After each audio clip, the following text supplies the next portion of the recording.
What's up everybody? I turned this video into a three-part series. The first one was the IRS collection process. I think that by understanding the process, you're going to be a little bit more at peace. Now you still have the problem to deal with, but by understanding it and knowing where you are in that process, that's going to help alleviate some of the stress. In this video, I'm going to talk about your first steps that you need to take in dealing with the IRS.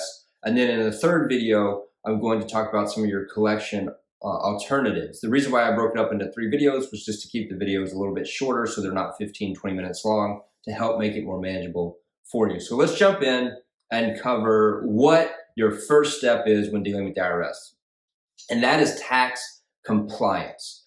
If you're saying, hey, I want an offer in compromise, I want to settle my tax debt for penalties on the dollar, or I want to set up a payment plan, or I want the IRS to, negotiate with me, that's kind of offer in compromise. But if you're looking at this, you have to be compliant first before you can take a lot of these steps. And so what does that mean? Well, the IRS defines tax compliance for us when it comes to resolving issues with them.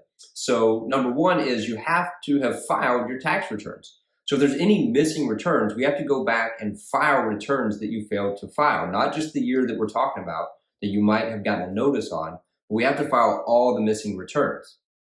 If the IRS has done a substitute for return or an SFR on your behalf, where they've prepared the return based on the information they have, that counts as a filed return. So you don't necessarily have to go back and file that year, but a lot of times it's going to benefit you. The taxes could be significantly lower if you file your own original return, because sometimes the IRS doesn't have access to all the deductions you might be entitled to. And so a lot of times their tax liability ends up coming out higher. So you have to go back. The IRS defines compliance as the previous 6 years. So at a minimum, those are the years that we have to file, the previous 6 years. The next one is current tax payments.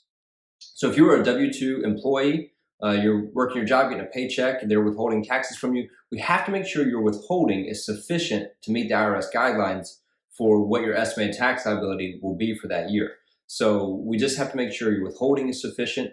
If you are self-employed, your estimated tax payments, you have to be making those in a timely manner. They're due quarterly, and they're based on the amount of tax that you owe and expect to owe for the previous year, and then what you expect to owe for the current year. So we have to make sure that those estimated tax payments are sufficient and being made timely. And then lastly, if you are a business, we have to make sure that your payroll tax deposits have been made as well for the current year. So these are the federal withholding, the Social Security, and the Medicare that you're withholding from your employees. If you have employees, those tax deposits have to be made for the current year. So that is what the IRS determines, how they determine if you're compliant. If you're not compliant and you file an offer in compromise, it will be rejected. Bottom line, they're not going to accept it.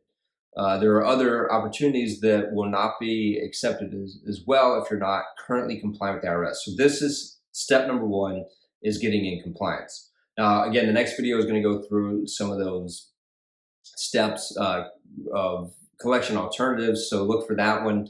The last thing I want to say in this one is don't just go throw money at an old tax debt.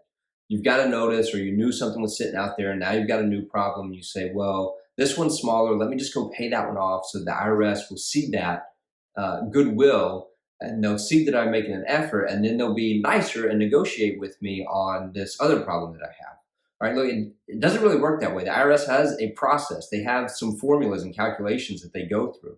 And so I'm not saying, you do want to deal with this swiftly. I'm not saying you want to ignore the old tax debt. You want to deal with this swiftly and within the timeline the IRS gives you. But we want to make an assessment before we just go throwing money at these tax debts, because the order in which we do this is helpful a lot of times. Also, you don't want to go pay off an old tax debt that ends up causing you to fall out of the ability. You don't want to lose your ability to do an offer in compromise if you qualify for one, but then you go pay off this old tax debt and now you don't, then that can really hurt you financially and how much taxes you're going to have to end up paying. So we want to make sure we assess this before you just go haphazardly trying to pay it off. Again, we want to do it swiftly, though. We want to do that analysis within the timeline the IRS has given us so that we're not late. We've already got a problem with them. We don't want to complicate it and make it worse. My name is Brad. I'm with Wooten CPA. My goal is to bring peace to your finance and tax responsibilities. I hope that this video helps in that. Again, this was high-level overview. I'm going to do videos where we dive into these more in depth and I give you more explanation. But this is just that high-level overview to start the process. Don't forget to like this video if it helped you out, and you can share it with others who might need it as well. Please subscribe to the channel and hit the bell also so that you get notified of those other videos as they come out, as you learn about this process and deal with your IRS issues. Thanks for watching.